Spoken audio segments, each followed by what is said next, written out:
Hi, and welcome back to Scratch. Today, we're going to make apple ham pies. If you'd like to support the channel, please like and share this recipe.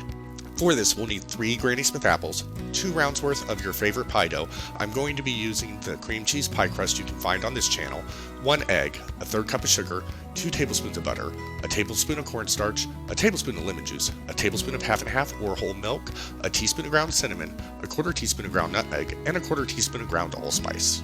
We'll start by whisking together our 1/3 cup of sugar, tablespoon of cornstarch, teaspoon of ground cinnamon, 1/4 teaspoon of nutmeg, and 1/4 teaspoon of allspice in a medium bowl.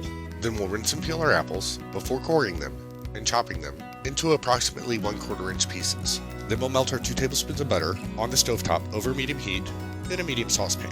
Once the butter is melted, we'll add our apples, our sugar mixture, and our tablespoon of lemon juice and allow it to cook, stirring occasionally, about 15 minutes. Then we'll remove our filling from the heat and allow it to cool for 30 minutes before filling our pies. While the filling cools, we'll lightly flour our work surface and roll out our dough, shaping each round into an 8 by 6 inch rectangle, dusting with additional flour as necessary.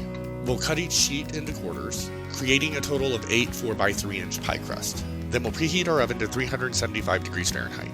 While the oven is preheating, we'll assemble our ham pies by placing 2 tablespoons of our filling on top of 4 of our squares. Then we'll use the remaining 4 crusts as our top crust and seal and crimp our ham pies and cut 2 slits in the top of each pie for venting and place them on a pan lined with parchment paper or our silicone baking mat.